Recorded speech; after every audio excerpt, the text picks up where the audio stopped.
You can chant with me, okay? But let it not too loud. Just you can chant with me. So, Om Ajnanatimirandhasya Jnananjana Shalakaya Om Ajnanatimirandhasya Jnananjana Shalakaya Chakshurunmilitam Yena Tasmai Shri Gurave Namaha Namo Vishnupadaya Krishna Preshthaya Bhutale Shrimate Bhakti Vedanta Swami Iti Namine Namaste Saraswate Deve Gauravani Pracharine Nirvishesha Shunyavadi Paschatya Deshatarine Namo Mahavadanyaya Krishna Prema Pradayate Krishnaya Krishna Chaitanya Namne Gauratvishe Namaha He Krishna Karuna Sindho Deenabandho Jagatpate Gopesha Gopika Kanta Radha Kanta Namostute Taptakanchana Gauraki Radhe Vrindavaneshwari Vrishabhanusute Devi Pranamami Hari Priye Vanchakalpatarubhyascha Kripa Sindhubhya eva cha Patitanam Pavanebhyo Vaishnavebhyo Namo Namaha Jai Shri Krishna Chaitanya Prabhu Nityananda Shri Advaita Gadadhara Shrivasari Gaura Bhakta Vrinda Hare Krishna Krishna Krishna Hare Hare Hare Rama Rama Rama Hare Hare Mukham karoti vachalam pakmum lankarate girim Yat kripa tamaham vande Shri Gurum Deenatarinam Paramanandha Madhavam Shri Chaitanya Ishwaram.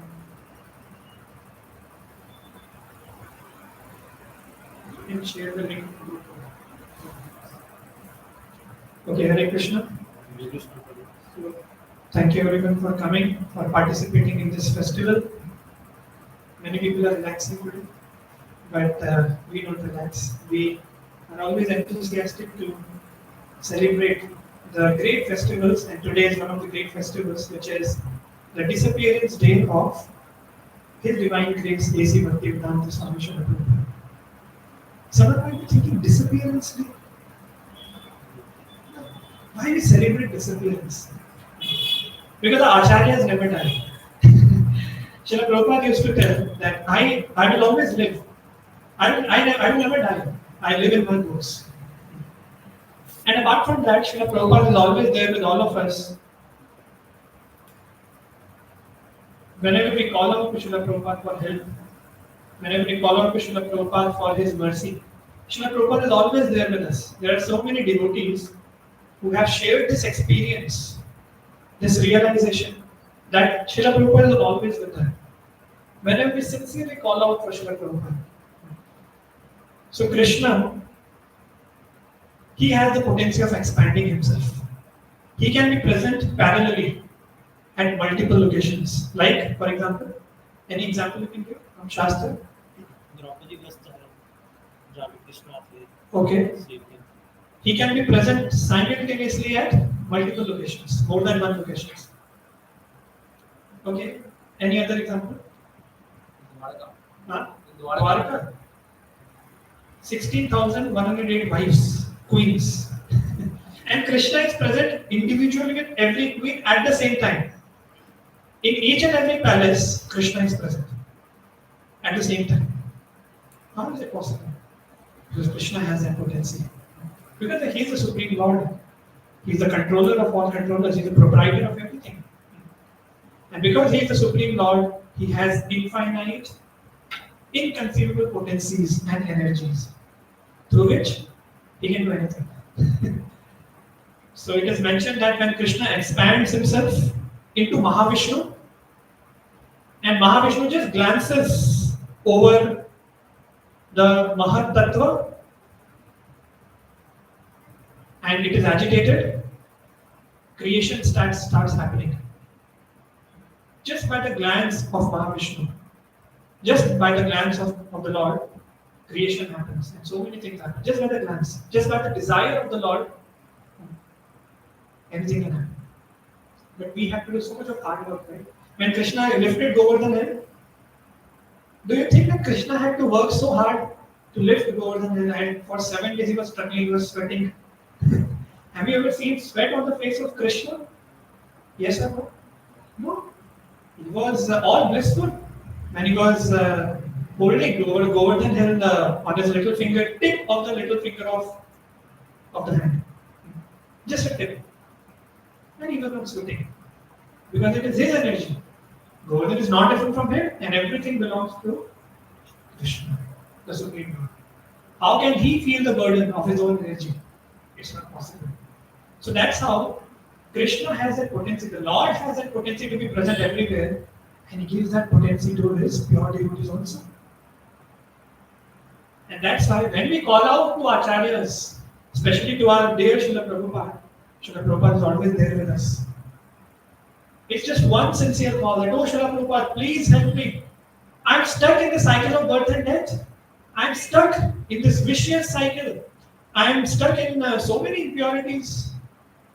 Every time I go out, I'm stuck with lust, greed, anger. So many impurities are there in my heart. Please help me, O Srila Prabhupada, to come out of these impurities, to come out of this cycle of birth and death. I really want to become a sincere devotee. I want to chant sincerely, O Srila Prabhupada. I want to please you.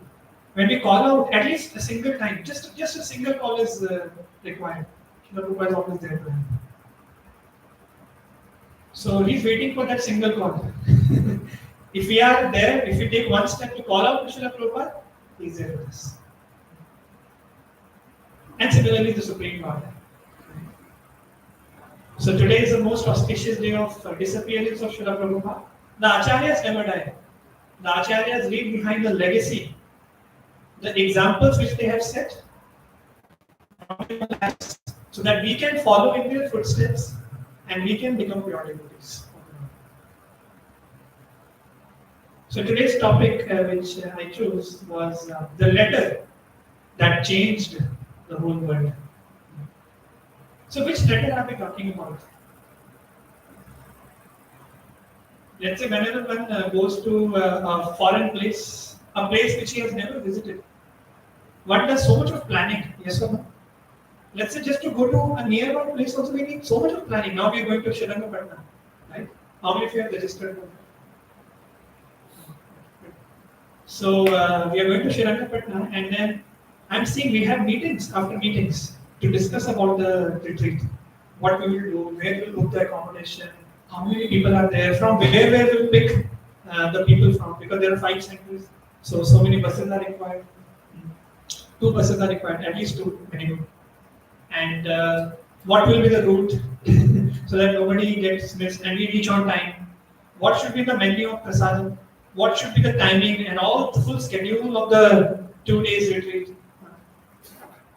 And so much of hard work and pre-yatra is required to book all these things, to fix all these things. So much of thought process goes when we just want to go to a nearby place, just for 2 days. That too. We are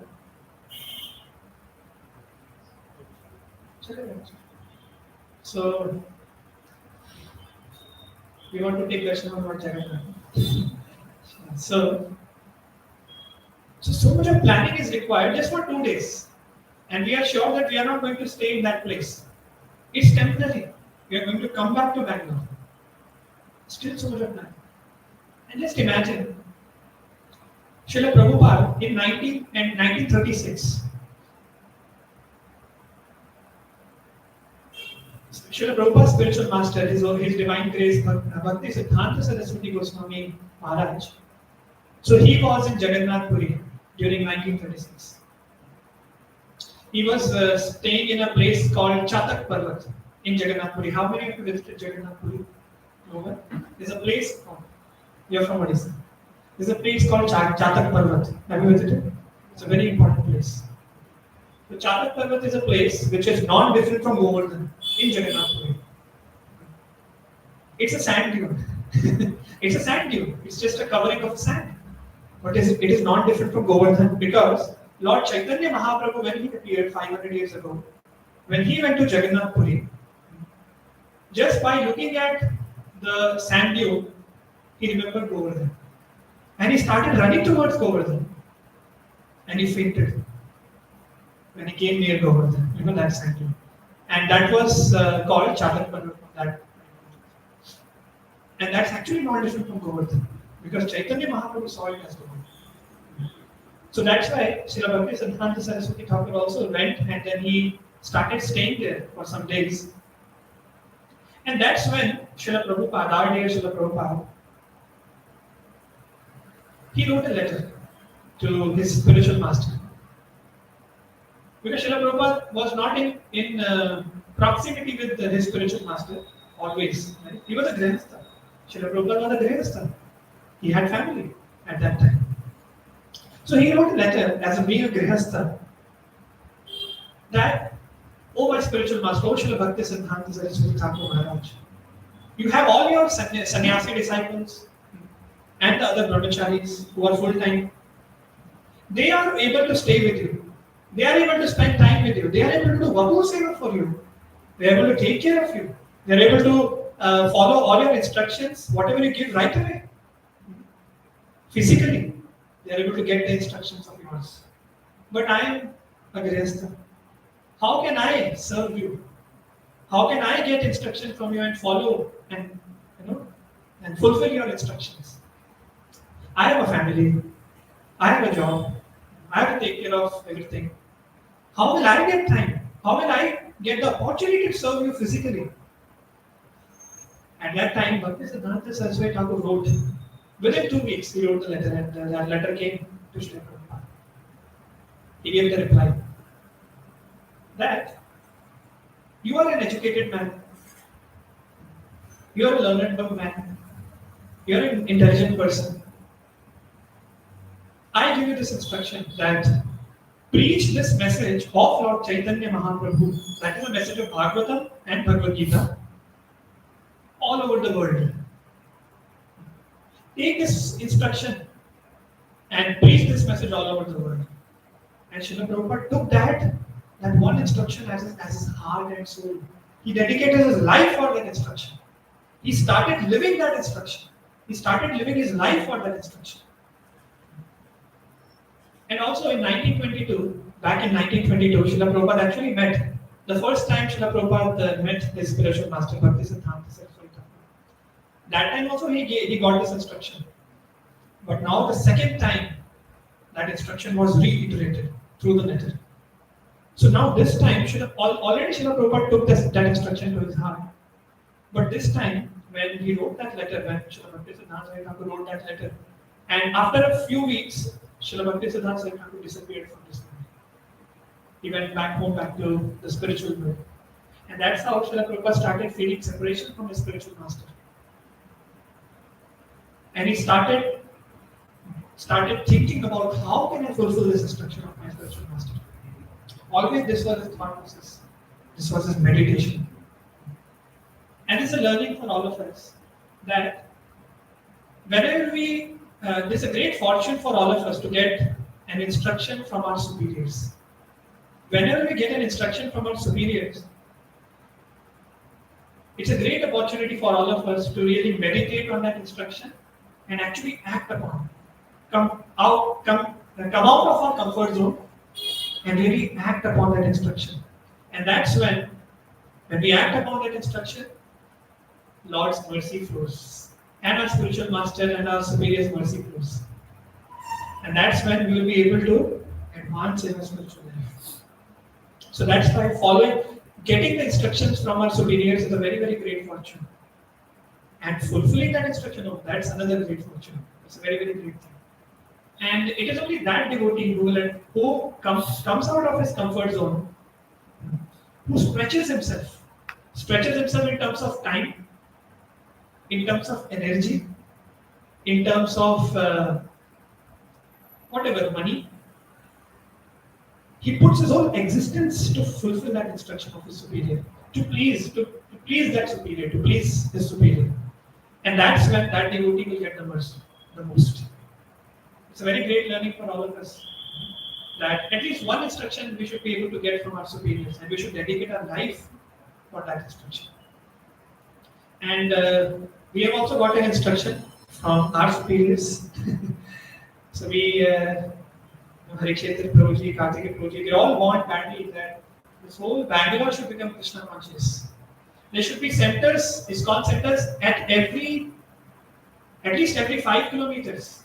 And there should be at least 100 centers of ISKCON in Bangalore within the city. And at least 10 big temples within the city. And this instruction is being given by His Holiness Jayapataka Swami Maharaj. And he has told that he has expressed a desire, and that's an instruction also. And he has predicted also. It's a prediction also, it's a desire also, and it's an instruction also to all of us that Bangalore should become the first Krishna conscious city of the whole world. Can you imagine the whole world? It's not just India, the whole world. It means so many devotees, dedicated devotees, sincere devotees. They should become dedicated in this movement, and this movement should propagate. And Bangalore should become the first Krishna conscious city of the whole world. Such a nice thing it would be, right? When we come out of our apartments, we see people in Dhoti Kurta. We see people, devotees in Kanak, Kantimala, and then so sincere, so selfless. Such a nice community it will be. When there will be selflessness all around. There will be selflessness all around. People will genuinely come out of their comfort zone to serve others. To make others happy. Right? For the pleasure of the Lord, obviously. Such a nice environment it will be. And that's the instruction of which we have been given. So we are very fortunate that we have been given this instruction. It's a very, very great mission, very great instruction. It will take so much of a long time. But yes, it's like the Ganga is already flowing. The desire is already there of His Holiness Jayapataka Swami Maharaj, who is Srila Prabhupada's very senior disciple. And whenever pure devotee thinks of something, he desires something, Krishna fulfills that desire. Oh, Maharaj has desired that. Krishna has to fulfill. So Ganga is already flowing. This Ganga of making Krishna conscious, making Bangalore Krishna conscious city is already flowing. Now it's up to us whether we want to really contribute in this or not. The Ganga is already flowing, we want to wash our hands of it. So that choice we have. It's such a nice mission. I always used to think that earlier in my childhood. I want to get a mission in my life. There should be a mission for which I should live. What is the life all about where there is no mission? There is nothing, there is no higher goal to achieve. That life is useless, that life is waste.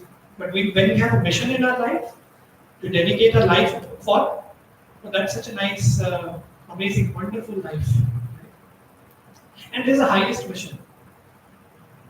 We may be having so many other missions in life, but this mission is for the benefit of everyone. So just imagine, any one soul also becomes a pure devotee of the Lord, and he goes back to God in this very life. How pleased Srila Prabhupada will be. And Srila Prabhupada has written in preface to Bhagavad Gita. How many of you read Bhagavad Gita? At least started? Started. Have you read preface? Preface to Bhagavad Gita? In that Srila Prabhupada writes. He writes that if even a single person becomes Krishna conscious and a pure devotee of the Lord, we will consider this movement a great success. A great success. Just a single person. Not about the whole world. Just a single person also becomes a pure devotee. We will consider this movement as great success. That's the perfect humility of Srila Prabhupada always. He has the potential to make everyone Krishna conscious. Today we'll see. Okay. But that's the perfect humility of Srila Prabhupada, that he is admitting that even a single person also becomes Krishna conscious. So that's why it is also an important lesson for us that being Krishna conscious is not easy. There's so much of distractions outside, especially in Bangalore. How many of you agree that yes, Mayadev is always active with me, not others with me? Mayadev is full time. We are not full time in Krishna consciousness. Mayadevi is full time. Mayadevi is working so hard every moment. Every moment Mayadevi just keeps tricking us.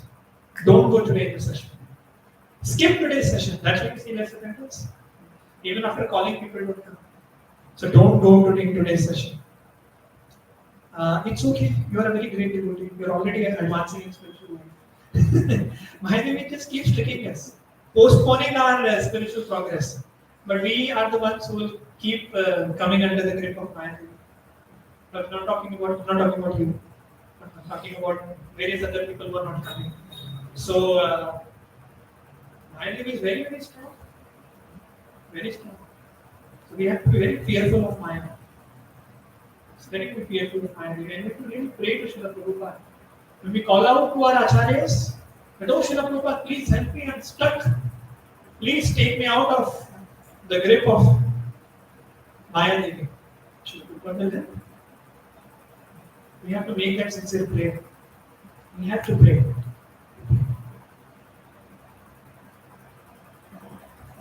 So where was I? Chatak Parvat. So when Srila Prabhupada got the letter back from Srila Bhaktisiddhanta Swami Thakur, and he took that instruction to the heart. 1936 till 1965 were the years of preparation. Preparation, sadhana, meditation. Such a strong meditation Srila Prabhupada had. So many endeavors Srila Prabhupada made, and there were many, many failures in the life of Srila Prabhupada. He started so many things, it all failed. Many, many things failed. He was a grihastha at that time, the starting, and then he had a business. His business started dwindling. And finally, he lost everything. And then his family relationships also started dwindling. And that's how Srila Prabhupada later came to know that it was the divine will of the Lord himself. That the Lord wanted Srila Prabhupada to take this message all over the world upon the instruction of his spiritual master. And Srila Prabhupada was meditating, preparing so many endeavors. He started the League of Devotees. That failed. He did book distribution himself. So many setbacks.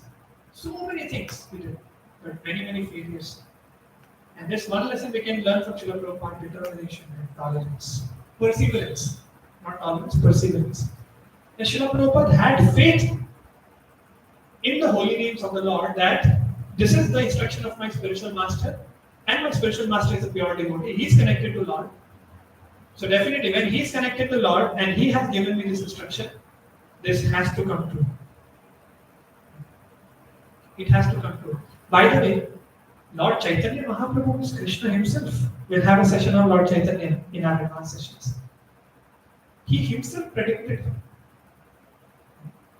There is a shloka which comes in Chaitanya Charitamrita. Lord Chaitanya speaks. Prithvi te aache jad nagar adigram sarvatra prachar hoye vimoran.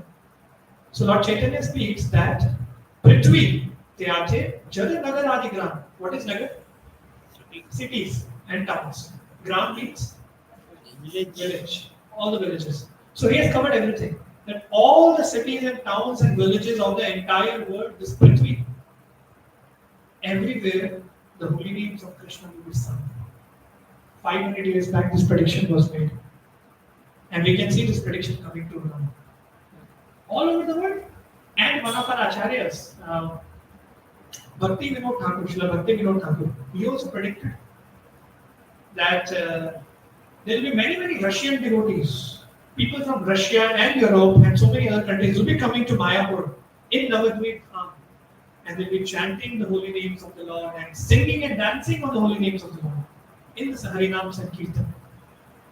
And Shri Chaitanya Mahaprabhu also predicted that one of my Senapati Bhakta will appear soon. And he will take this message, this Harinam, the holy names of the Lord, all over the world. So all these predictions are coming true now. And when we connect the dots, right, from Srila Prabhupada till Chaitanya Mahaprabhu, through all our acharyas. So Srila Prabhupada was that ambassador of the holy name. He was ambassador of the holy name. He took holy name and message of Bhagavad Gita and Bhagavatam all over the world. He is that ambassador.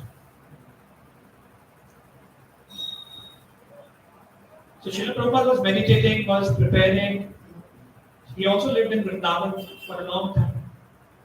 He came back to Mathura and then he finally took sannyas and started staying in Vrindavan. There is one temple called Shri Radha Damodar Temple in Vrindavan. How many of you visited? Radha Damodar Temple in Vrindavan. If Vrindavan anyone has visited, I am going tomorrow. Huh? Visited Vrindavan, but not Radha Damodar Temple. My God, you have missed. Because Shri Radha Damodar Temple is such a sacred place, is a holy place where Srila Prabhupada stayed for a very long time, and still today there is a room where Srila Prabhupada stayed. It is preserved. It is still there. Same room, no modifications. It is still there as it is. So when we visited Vrindavan some time back in our trip, that time also we went to Shri Radha Damodar. And my favorite is Radha Damodar. In Vrindavan, my favorite is Radha Damodar Temple because there Srila Prabhupada stayed. And that's a tirtha for us. Even though we don't get opportunity to go to other places, no problem. But when we go to Shri Radha Damodar Temple and take darshan of Srila Prabhupada's room, that's such a vibrant place, such a spiritually potent place. Srila Prabhupada did his bhajan there. He wrote Srimad Bhagavatam there. And he was preparing for his visit to take the holy names all over the world. For that journey, Srila Prabhupada was preparing. And finally, the time came when he decided that now I have to go. It's time. Although he was feeling separation from Vrindavan, but Srila Prabhupada decided that now I have to leave Vrindavan. There is no choice. Basically, we have to leave Vrindavan, and I have to go abroad. I have to go out to fulfill the instruction of my spiritual master. And take this message all over the world. So Srila Prabhupada went to a lady called Sumati Murarji. She was the chairman of SC India Steamship Company. SC India. SC India. I don't know how to pronounce India or SC India. So that is still there, I guess. So I think that was a major company at that time where it used to load cargoes and take the goods all over the world from India and then back to India. So then he went to that lady and then he told, Srila Prabhupada told that please arrange for me a visit to US. I want to go to America and I will take this message of Bhagavatam, of holy names all over the world, and I want to start from there. He already started in India, but there were so many failures.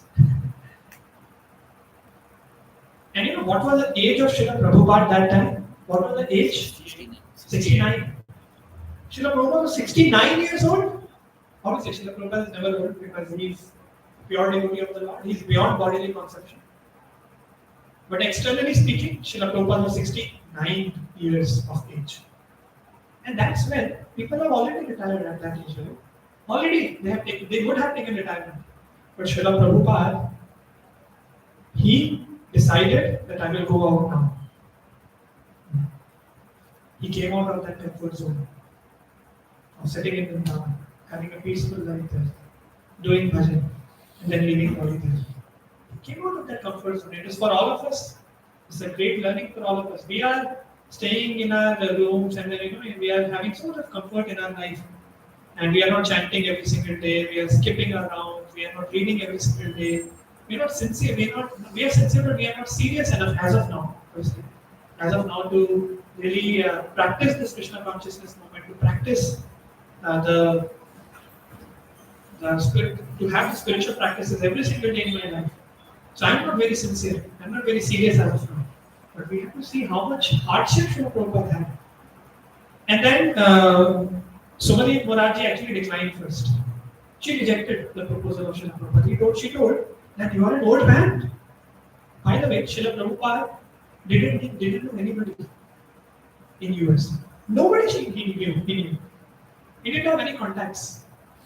As I was mentioning, when we go out to a nearby place, also we keep so many contacts. Like if something goes wrong, I call him to be in a safe place. Backup. We have so many backup plans, but Srila Prabhupada didn't have any backup plans. He didn't have any arrangements. That who will welcome me there? Where will I stay? Where will I eat? What will I eat? How will I? Where will I go? Nothing. No plans at all. No backup plans. Because he was fully dependent on Lord Shri Krishna and the holy names of Krishna. He had full faith that holy names will arrange everything. There's a very nice verse which comes in our Shastra, in the scriptures. It says, Shraddha Shabde Vishwas Kohe Sudrida Nischay. Krishna Bhakti Koile Sarva Karma Kritha. That if somebody performs Krishna Bhakti, everything is taken care by the Lord. And that is called Shraddha. That is called faith. We are dependent on so many things outside. We are dependent on our bank balance. We are dependent on, we think that we are dependent on family. That my family will protect me at the time of crisis. My relatives will come forward and help me at the time of crisis. My friends will help me at the time of crisis. No doubt they help to some great extent and many times.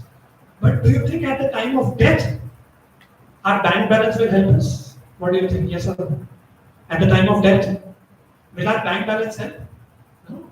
Will our relatives help? Even though our relatives are standing in front of us and I'm leaving my body at this time, will they be able to do anything? No. Nobody and nothing will be able to help us at the time of death. And so many other situations in life. It's only Krishna who helps us. It's only the Supreme Lord who helps us. And that's how it is mentioned that Antakale chamameva smaran muktva kaleva. That Antakale, at the end of life, when one is about to give up his body, smaran muktva kaleva. Mameva. Krishna is telling that if somebody remembers me at the time of death, I come forward and I help that person. It's only Krishna, it's only the Supreme Lord who helps us during our life and at the time of death also. And we are very smart. We keep a lot of bank balance. Obviously, we have to keep. It's not that we don't have to keep our bank balance, we don't have to work. No. We don't have to be fanatics. But we have to be very practical, obviously.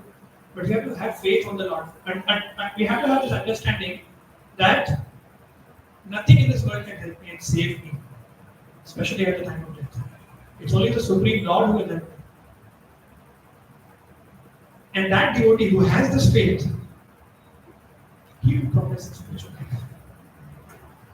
Others will also progress, but slowly. But this devotee will progress very, very nicely, very fastly. And that's called faith, Shraddha. And the Lord will take care of everything if I just perform Krishna Bhakti. Sarva karma krit hoye. Krishna Bhakti, hoye sarva karma. But we have to do our duties, obviously. But ultimately, slowly, we have to come to this faith that yes, it's only the Supreme Lord who is controlling everything. See, the money which I'm getting, that's also under control of Krishna, of control of the Lord, Supreme Lord. It's not that independently I'm earning my money. If the Lord doesn't sanction, nothing will happen. It's only the Supreme Lord who sanctions everything. If somebody loses job, if somebody gets job, if somebody gets money, if somebody loses money, it's all under the control of the Supreme Lord and the material nature. We cannot be independent of anything. We think ourselves independent, but we are not. And then Krishna tells in Bhagavad Gita, see, everything is there in Bhagavad Gita. We can speak so many shlokas from Bhagavad Gita and we can prove many, many things. Everything we can prove. Krishna tells in Bhagavad Gita, Maya Adhyakshena Prakriti, that under my Adhyakshata, under my control, Prakriti works. So the law of karma is also working under the control of the Supreme Lord. Nothing is out of control. How can we prove nothing is out of control of the Supreme Lord? Because everything belongs to Supreme Lord. The very mat where we are sitting right now, does it belong to any one of us? No, it belongs to the Supreme Lord.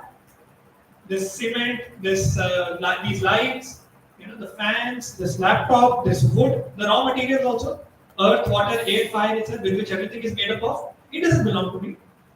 Before my birth also, they existed. I didn't come and create earth. I didn't come and create water. I didn't come and create air. It was already there. I just took birth here.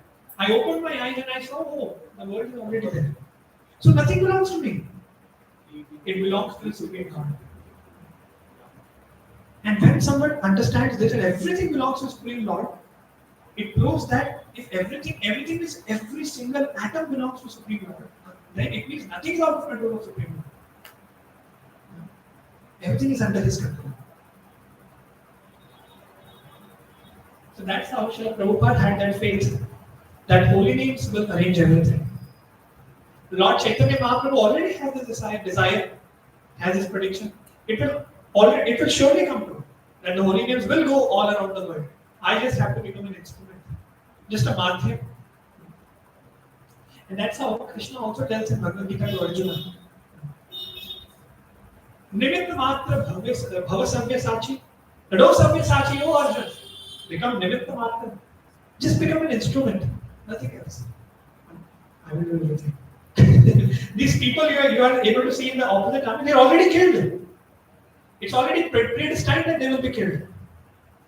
It's not that you are killing them. You just become an instrument and get the credit. And that's how the Supreme Lord, He does everything. But the pure devotees of the Lord, like Srila Prabhupada, they become the instruments. And they get the credit. The Lord gives credit to the pure devotees because they have dedicated their lives for the Lord.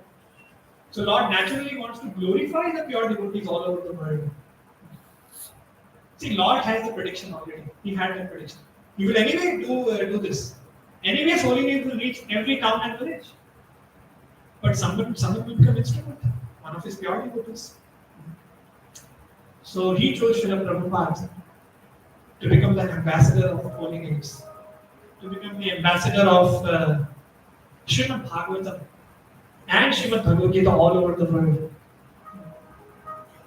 Can somebody go out and take a second? Yeah, only one. Okay. So 1965, Srila Prabhupada departed. He went to Bombay and then he departed in a ship called Jaladuta. Now, by the way, Jaladuta, it was the name of the ship through which he went and crossed the oceans to reach Boston Harbor in US. 38 days of journey. How many of you been on a ship? No, then you will not understand. I have also not been, but at least we have heard that at least someone who goes for the first time, he falls sick. Definitely, 100% he will fall sick. Because whenever the huge waves come in the ocean and the ship goes up and down, there's a lot of vomiting sensation, lot of seasickness, that is called seasickness. Fever, vomiting sensation, a lot of things go up and down the system also. And a person falls sick, definitely. Especially a person who goes for the first time. And Srila Prabhupada was going for the first time. And Srila Prabhupada had, for your information, 2 heart attacks. Because of the seasickness, he had 2 heart attacks, very critical heart attacks, on board, on Jaladuta. 38 days of journey. And he turned 70. He had his birthday, his appearance is 70. He turned 70 years old in that journey, during that journey. So he had seasickness, he had 2 heart attacks, and he wrote in his diary, if I get the 3rd heart attack, I will die. Such critical heart attacks. And still Srila Prabhupada was continuing. He was not giving up. Because he was not giving up. Right? He was not the person who ever gave up in his life. Perfect determination, perfect perseverance, infinite tolerance. Srila Prabhupada displayed in his pastimes. Just for all of us. And why Srila Prabhupada was going at the age of 69 or 70? Why he was going? He could have stayed in Vrindavan, as I mentioned. Right? Why he was going? Was he able to get some job there? Oh, बहुत हो गया retirement. Sannyas will be having दोबारा job there. Sannyasi cannot do job there. So he was a sannyasi. Was he going there to live his life, to get a living, just mere living, and spend his life? Was that the reason? Srila Prabhupada took all these hardships just for all of us because he displayed infinite compassion for the entire world, all the fallen souls. And when he reached Boston Harbor, when he saw skyscraper buildings and so many things, instead of feeling happy, Srila Prabhupada felt very sad. And out of that sadness, he felt compassionate towards all the people of that materialistic civilization. What will happen if we so-called advance materialism? Nothing will happen. Just by making some chips. Chips means not khane wale chips. Designing some ICs, some memory chips, SanDisk, or designing some big softwares in Adobe or Microsoft or Flipkart or whatever, big billion days. What will happen? Nothing will happen. It's all temporary and will go away. Everyone is temporary. We are all what to say, mehman here. It is temporary. We all are temporary here. You're not going to live forever. Now, with this understanding, if somebody works very hard to live forever, that's a greatest illusion. He will not live forever. So why is he working so hard to live forever? So sincere devotee will understand this. That I'm not going to live forever in this world. Why am I working so hard? Working so hard that I'm just spoiling my health. I'm spoiling everything else. I'm not focusing on my spiritual life. And only spiritual life is going to help me. So sincere devotee will always think like this. Definitely, I'm not discouraging anyone to not work. Right? We have to work. But we have to have this clear goal in our mind that just working till the end of life is not the goal of life. We have to retire one day, and very soon. We have to plan our financials very nicely. We have to save instead of rokra udane ki jagah. We have to save, and then we have to really retire early, and then we have to full-time practice spiritual life. Very, very important. Even though one is a married person, or even though one is a full-time brahmachari or sannyasi, one has to become dedicated. One has to become full-time, one day or the other. Otherwise, what's the point? If in the end of life you're working like a donkey, then will you become donkey the next month? The Prakriti will see. You want to work so hard? Become a donkey. Why are you becoming a human being? Become a donkey, 24 hours work, just for a carrot. Just for some grass. Grass is already available. See, you have seen donkey? I have seen especially. You can observe a donkey. See, grass is available right beside the donkey. It's available, but he will not eat that. He will work very hard. Very, very hard. 24 hours a day. And the master will come and put some grass in his mouth. And he will be very happy. Oh, after working so hard, my master is pleased. Now I'm getting food. But the grass is available freely beside him. But he will not eat that. He can just run away from that and eat the grass and live his life peacefully. But the donkey keeps taking so much hardships, so many coding from the master. The master keeps beating the donkey, tortures the donkey.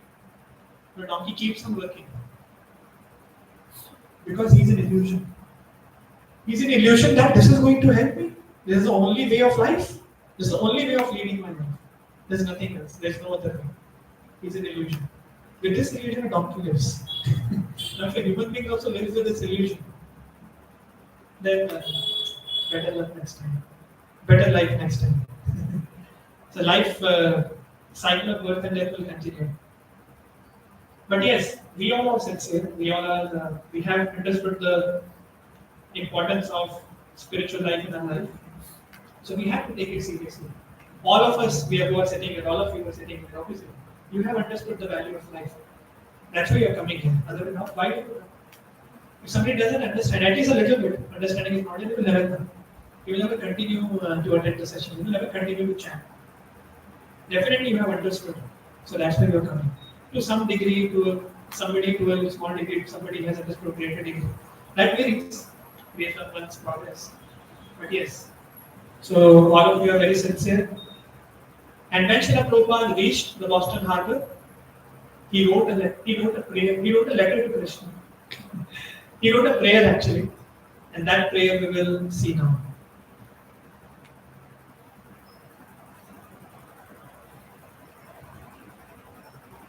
Can somebody put a mic on the projector? Just make it on and put a mic. We will see the meaning also. Take it. I don't sing, I'll play. You can see the meaning.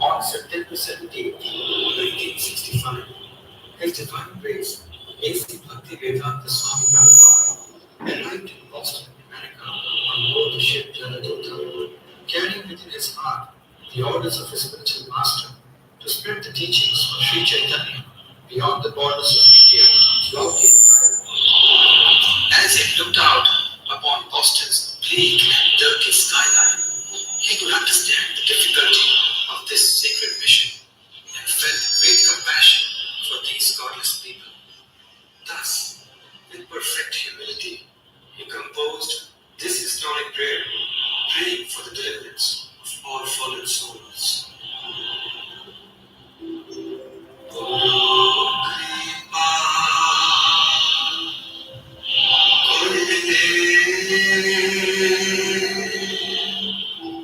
Krishna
So,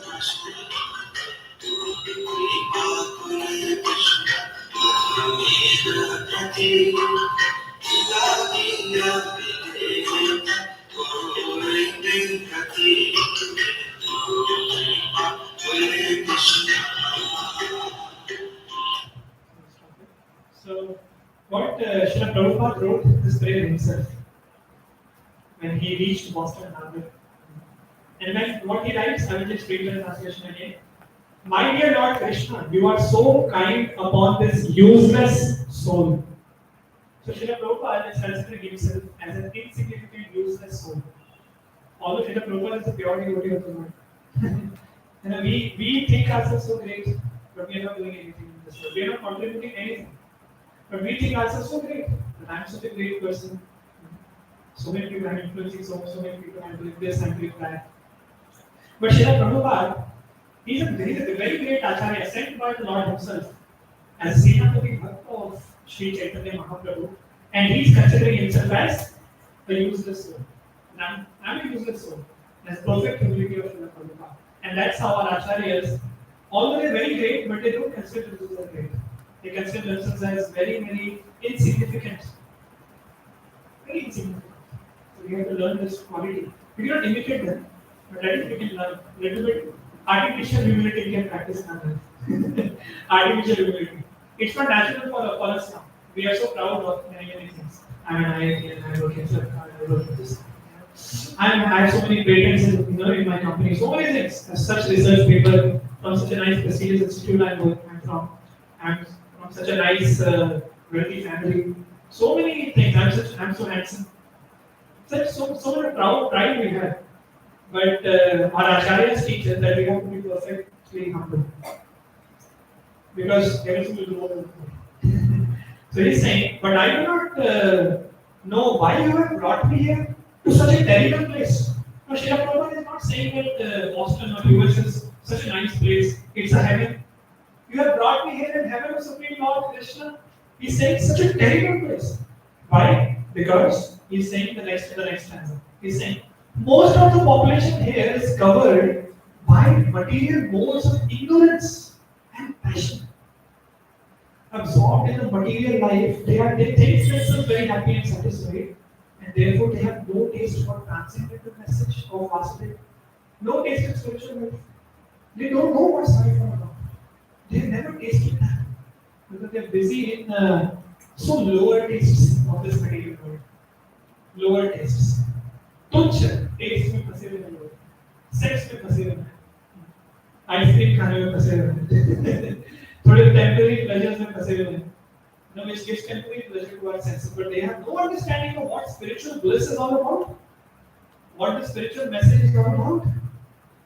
They have no taste, no idea about that.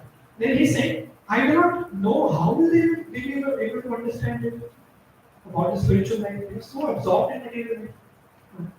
But I know, now Srila Prabhupada tells, after understanding his position, after expressing his position, now he expresses his faith on the Supreme Lord.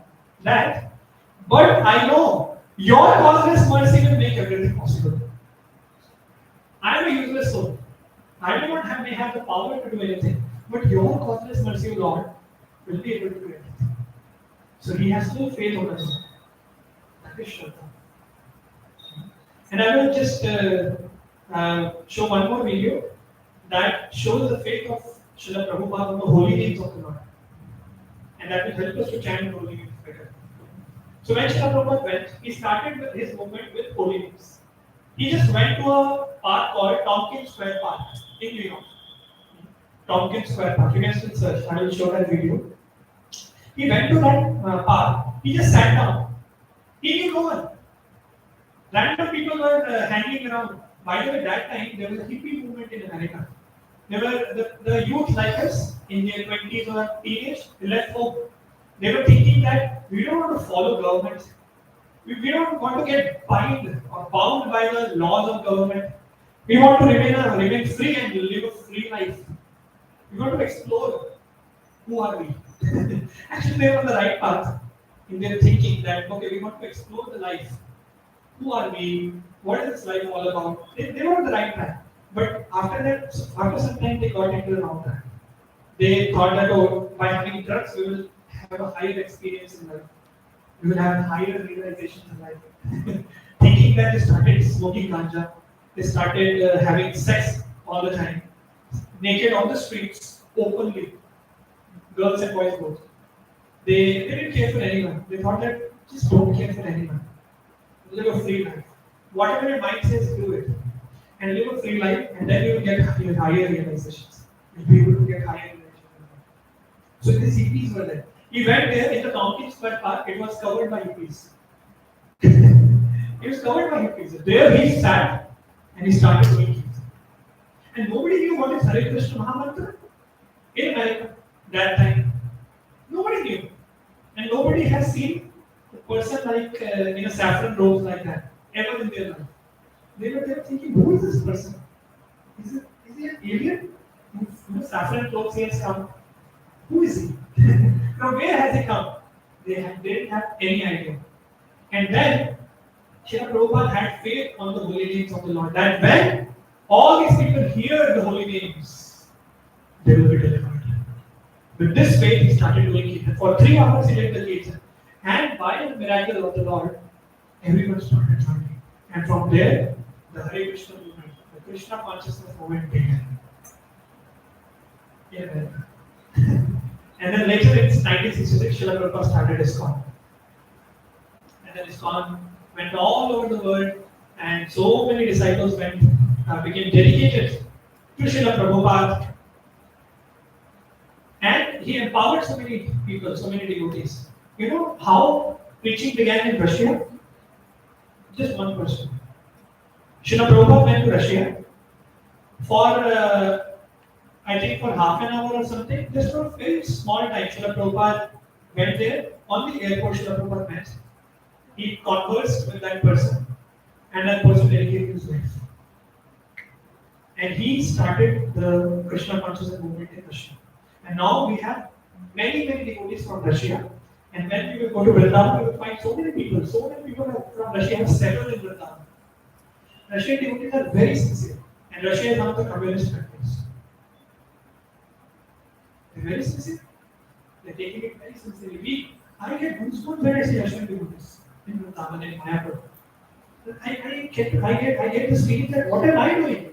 I'm such a hypocrite. Externally, I'm showing I'm such a great devotee, but internally, I'm having impurities, I'm having lust, greed, anger, jealousy. But these devotees are so sincere, so selflessly they're practicing Krishna consciousness. Just one person started the movement. He came in touch with Srila Prabhupada for some time. The movement started in Russia. Srila Prabhupada had that potency, that power. Just by touching anybody, he could make people devotees. But he's feeling so humble here. That I am a useless soul. That's perfect in me. That only a pure devotee can do. And I'll show that glorious video where Srila Prabhupada was sitting in the Tompkins Square Park and he was doing the Kirtan for the first time. And then everyone joined. So I'll show that. And then we will start. This is the first Kirtan.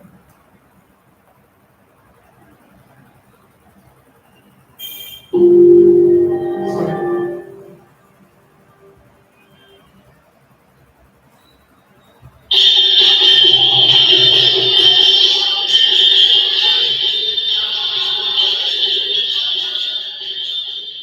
And you see so many people started coming and they sat with Srila Prabhupada.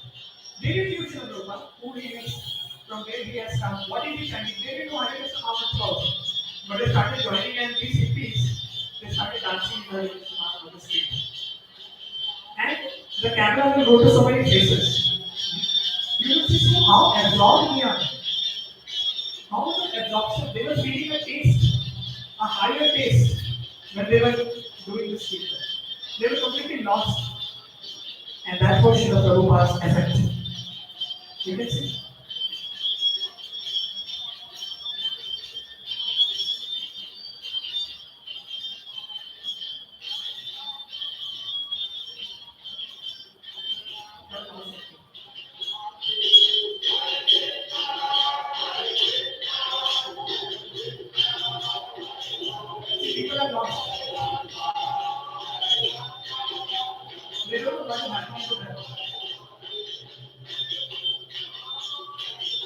Americans, not Indians.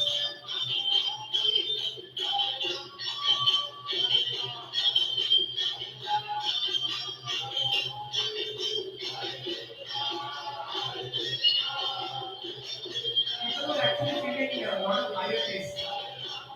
They were feeling blissful.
So these people are drug addicts.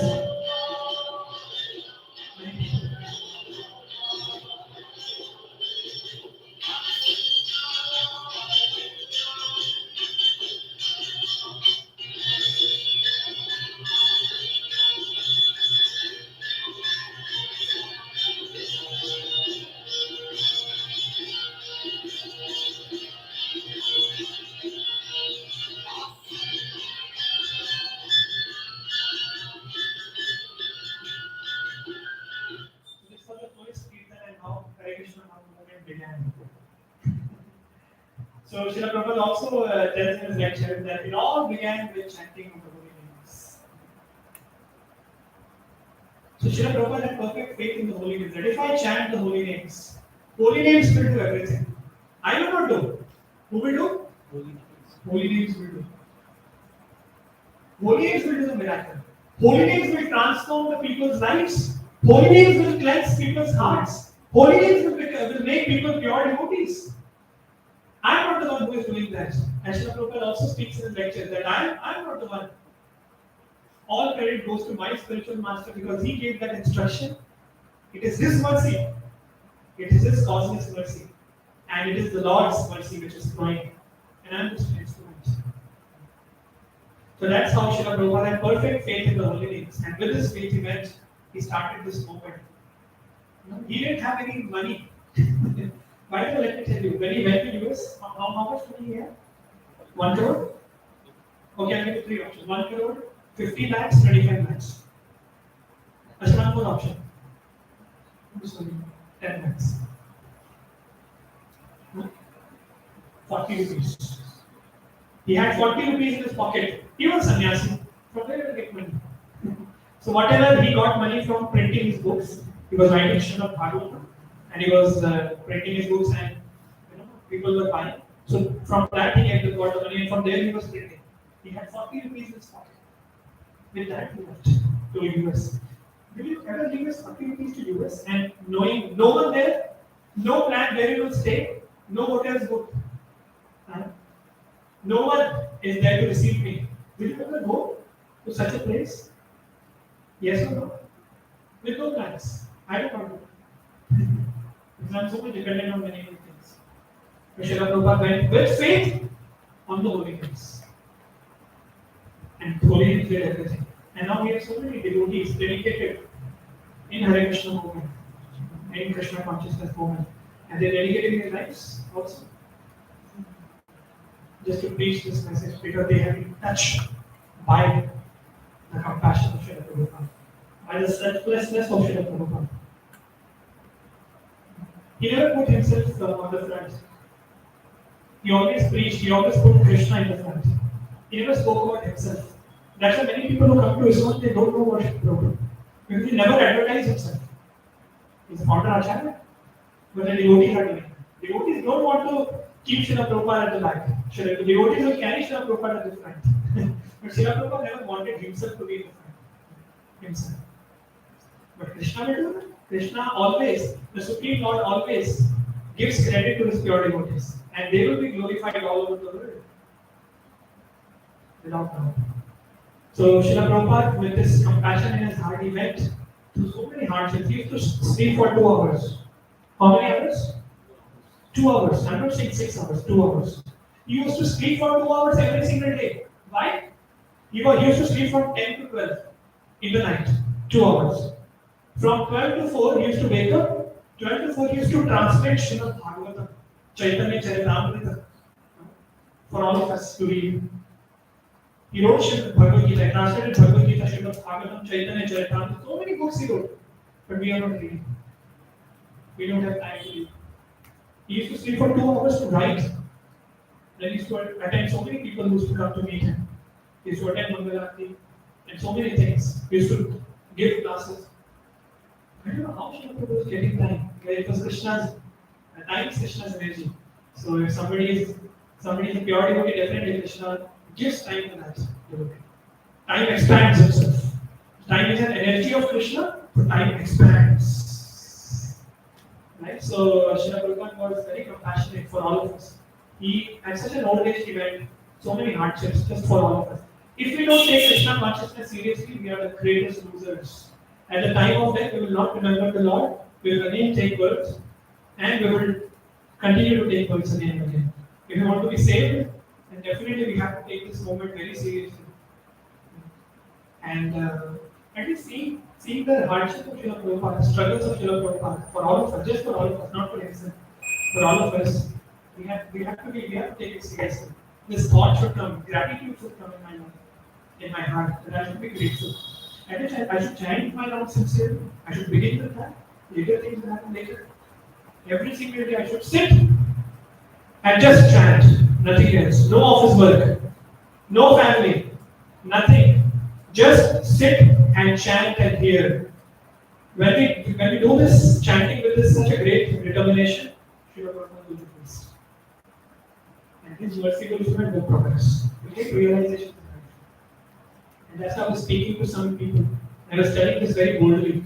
That if somebody doesn't chant, he will not be able to progress. But if somebody chants every single day and hears the holy names, he will receive Srila Prabhupada's mercy and holy names mercy. Both will be clear. And that devotee will get realization from the devotee. Why will not progress? He will attain the goal of life. He will not take birth again. He will go back to the spiritual body. Spiritual body. No one material body. Next time. And that's how Srila Prabhupada contributed in all our ways. We have to be very grateful to Srila Prabhupada, take it very, very seriously. And even at the time of death, Srila Prabhupada was preaching the message. Maybe I will share that video in the group. You can watch that. Just before leaving the body, leaving this world, Srila Prabhupada was preaching. And all the muscles, externally speaking, all the muscles were not there at all. Only skin and bone and veins. And doctors say that in that condition it's very painful. A person cannot live. It will be so much painful that a person will die with pain only. If no muscle are there, your skin is touching the bone. The muscle is not there in between. It's very painful. That was Srila Prabhupada's condition at that time. Very critical. But he was preaching. He was able to get that and to speak Srimad Bhagavatam. You can see that video. Why Srila Prabhupada is doing all this? With this, we can clearly understand the selflessness of Srila Prabhupada, the compassion. That even before leaving the body, I want to really benefit all of them. They are busy in their life, just wasting their lives. I want to take out all of these fallen souls and take them to spiritual glory. That was the purpose of Srila Prabhupada. Perfect compassion, infinite compassion. Very grateful to Srila Prabhupada. We'll stop here. And now we'll be going for Srila Prabhupada's Aarti and Srila Prabhupada's Pushpanjali. We'll offer our obeisances and gratitude to Srila Prabhupada by offering Pushpanjali to Srila Prabhupada. I'll participate in this. Okay, so we can turn off the light. You can stand up and